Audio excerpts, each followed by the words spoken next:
So good day.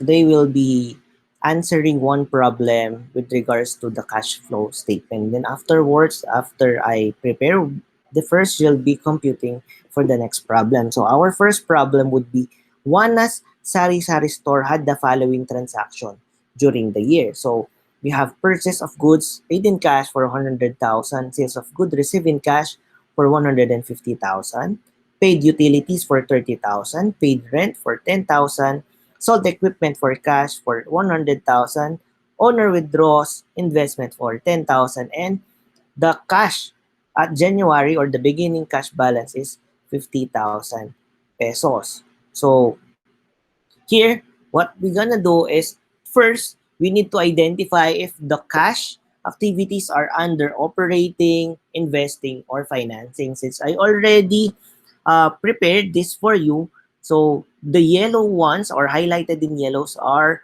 the uh, cash flows from the operating activities. And then the color blue will be under the net cash or cash flows from the investing. And lastly, the cash flow from the financing. So first, we need to create our heading, of course. So that's Juana's Sari Sari Store cash flow statement for the year ended December 31, 2020. So first, we need to write the cash flow from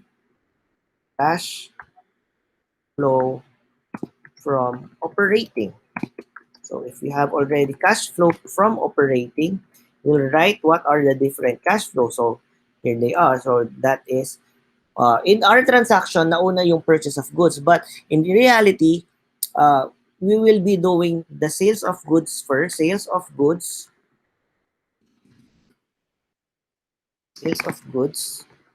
amounting to 100,000. We'll just copy this 100,000. And then the purchase of goods. Sir, bakit nauna po si sales of goods sa purchase of goods? Because we'll be deducting it. So that is 100 and that's 150 for sales of goods. Yan, 150. And then 100,000 sa purchase of goods. So wag po kayong papalito ha. Dahil nauna ito, so 150 dapat siya. But since this is negative, so ang kailangan natin gawin is close parenthesis natin siya. So magmo-minus siya. And then afterwards, we are to pay the utilities and rent. So paid utilities. Ayan. Paid utilities. So that's for 30,000. Since we are paying utilities, that should also be a deduction because that is an outflow. Next, we are to pay rent. So paid rent. So that is 10,000. Same concept will be having an outflow there. So that is negative. So these are all the transaction under our operating activity. So our net cash generated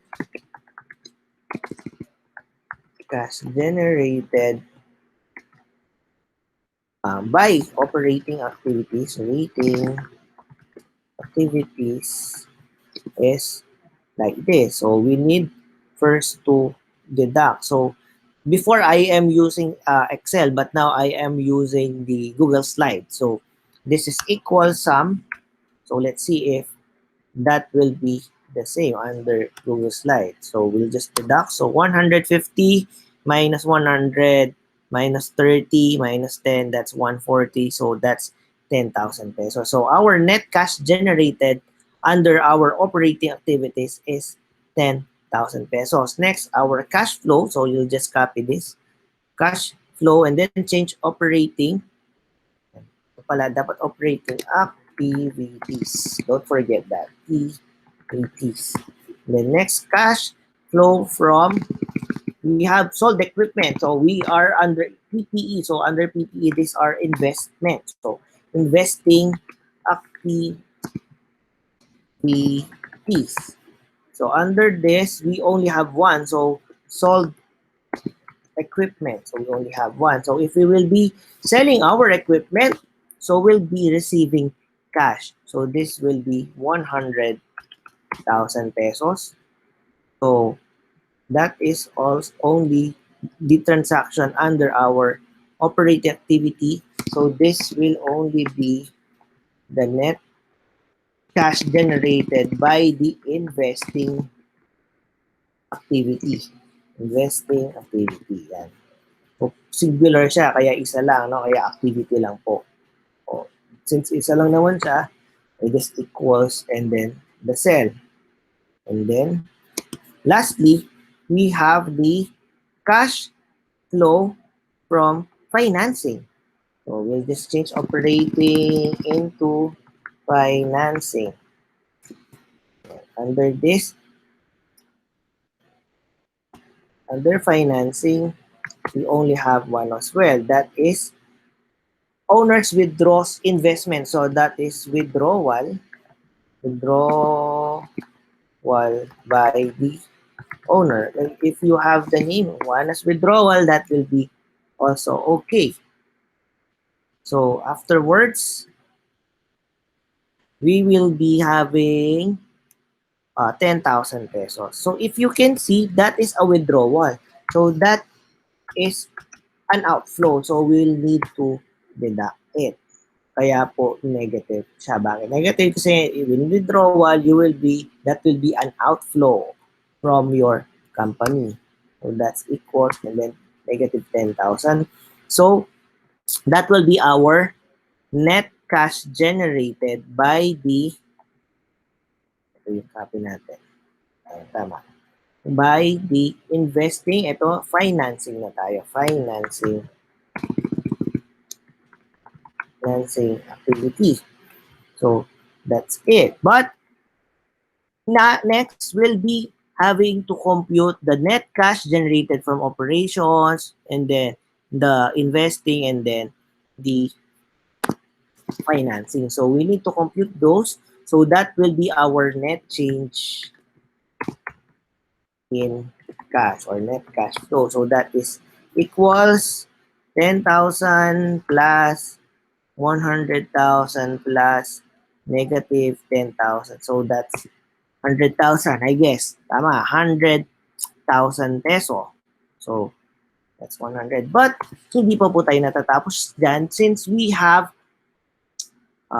the problem would have ito, cash, dito ko pala siya nalagay. Cash for January is 10,000. Lagay natin sa dito. Or nasa 50,000. Hindi ko nalagay sa problem that we have a net cash for the beginning balance na 50,000 pesos. So for example, meron siya dito, beginning cash on January 2020 for 50,000 pesos. So we need also to put that. So our cash on January 2020 will be 50,000 pesos. So that's 50,000 pesos. So our ending cash will be, or the cash in December 31, 2020 would be equals 100,000 or equals some, equals some 150. So that's 150,000 pesos. And then we'll just do the double roll. Hanapin natin yung double roll. Ayun yung double roll. Saan napunta yung double roll? This one, bold natin and then double roll natin. Nandito yung double roll. Oh. There.